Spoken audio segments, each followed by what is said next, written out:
How to Be a Failure and Still Live Well by Beverley Clack. Discover meaning in failure, loss, and human connection. Failure is often seen as something to be avoided, a mark of inadequacy that we try to push out of sight. Yet, much like an old book gathering dust on a forgotten shelf, our failures never truly disappear. They shape who we are, even when we pretend they don't exist. Loss functions in a similar way. Whether it's the end of a relationship, the passing of a loved one, or the inevitability of aging, loss reminds us that control over life is limited. Rather than resisting these realities, we can learn to see them differently, recognizing that embracing imperfection can lead to a richer and more meaningful existence. This book challenges the societal obsession with productivity, success, and control. By rethinking failure and loss, we can shift our focus away from material accomplishments and toward relationships, creativity, and community. Through this lens, we can redefine what it means to truly live well. Chapter 1. Rethinking Success Beyond Work. One day, Beverley Clack noticed a message scrawled across a fence. Why do I do this every day? That simple question captured the frustration many feel about the relentless cycle of work and societal expectations. We're often told that success comes from hard work, wealth, and personal achievement. But this belief, rooted in neoliberal ideals, reduces people to economic units, measured by their productivity rather than their humanity. The constant pressure to perform, amplified by technology and job insecurity, leads to stress and burnout. But must work define our worth? Political thinker Hannah Arendt argued that true fulfillment comes from meaningful actions and human connections beyond the workplace. Others, like Matthew Crawford and Richard Sennett, suggest that craftsmanship, engaging in work for its intrinsic value rather than external success, can provide a sense of purpose. By stepping back from the relentless pursuit of achievement, we might find deeper satisfaction in creativity, relationships, and simply being present in the world. Chapter 2. Women, Failure, and the Burden of Societal Expectations. The question of motherhood often comes with assumptions about what it means to be a real woman. When women don't or can't have children, they're often made to feel as though they've failed, reinforcing the idea that womanhood is defined by reproduction. These expectations reveal deeper cultural anxieties about control, mortality, and the unpredictable nature of life. Women's bodies have long been symbols of change, aging, and vulnerability, things society resists. This is particularly evident in the way aging women are often treated with disdain, while industries profit from their fears through anti-aging products and procedures. But rather than seeing these experiences as failures, we can recognize them as part of the human condition.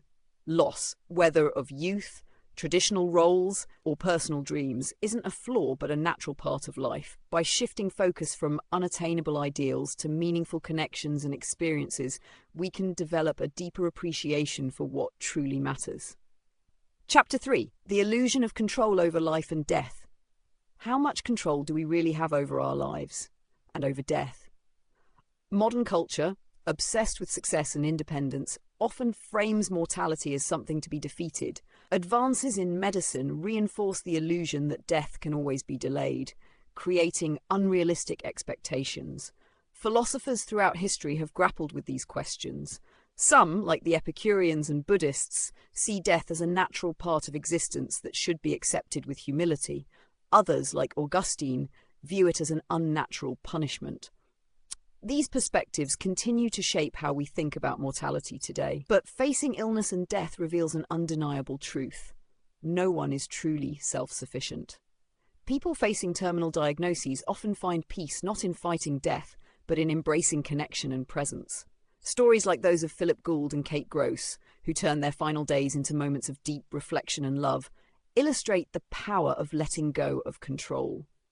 Rather than seeing mortality as a failure, we can view it as a reminder of what truly matters: love, relationships, and the shared vulnerability that binds us all.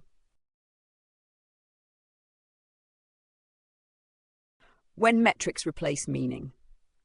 In many workplaces, success is reduced to numbers, performance targets, output, and efficiency.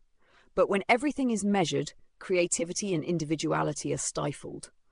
Academics chasing citation counts, employees judged by productivity alone, and professionals locked into rigid performance systems often find their work stripped of meaning. This obsession with quantifiable success leads to environments where people feel more like machines than human beings. Instead of valuing the process of learning and growth, failure is punished, creating a culture of anxiety rather than innovation. To counter this, we need to create spaces that respect human fallibility. Environments that allow for unpredictability and creative risk-taking foster true innovation and fulfillment. While systemic change takes time, individuals can push back by prioritizing work that values quality over quantity, advocating for more holistic measures of success, and finding ways to infuse creativity into their daily lives. Chapter 5: Success through Relationships and Community. Economic success often fails to deliver the fulfillment we expect. This is because our true needs extend beyond financial security.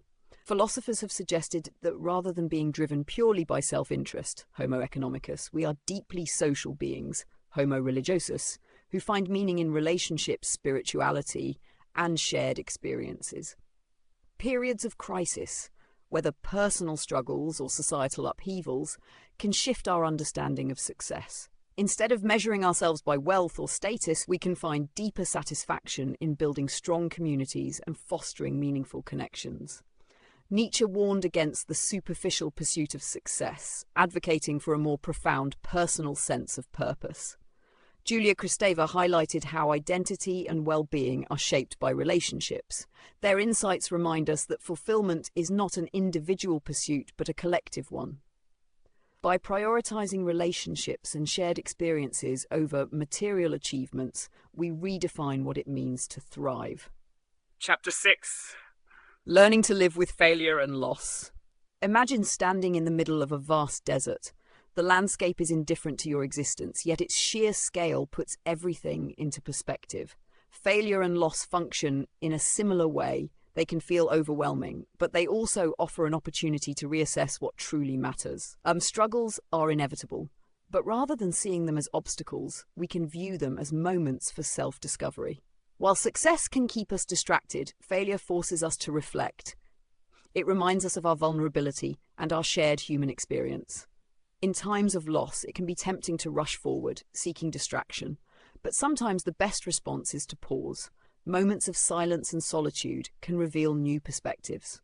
Simple acts, walking, observing nature, or sitting with discomfort, can help us process grief and failure. Ultimately, setbacks don't define us. By stepping away from rigid ideas of success and embracing imperfection, we open ourselves to a more meaningful way of living, one rooted in connection, compassion, and the acceptance of life's inevitable changes. Final thoughts. Modern society equates success with wealth, productivity, and achievement, but this narrow view often leads to stress and dissatisfaction. By embracing failure and loss as natural parts of life, we can redefine fulfillment in a way that prioritizes relationships, creativity, and community. Women in particular face unrealistic expectations tied to motherhood, beauty, and aging. However, stepping away from these pressures allows for a more compassionate and fulfilling sense of self-worth. Rather than fearing mortality, we can see it as a reminder of what truly matters: love, interdependence, and the shared human experience. And in a world obsessed with metrics, we can resist by valuing creativity, spontaneity, and meaningful work. Ultimately, living well doesn't mean avoiding failure. It means recognizing its role in shaping a life filled with depth, purpose, and connection. Thank you for listening to this audiobook summary. If you enjoyed it, don't forget to like, subscribe, and hit the notification bell so you never miss a new upload. Your support helps the channel grow, and I truly appreciate it.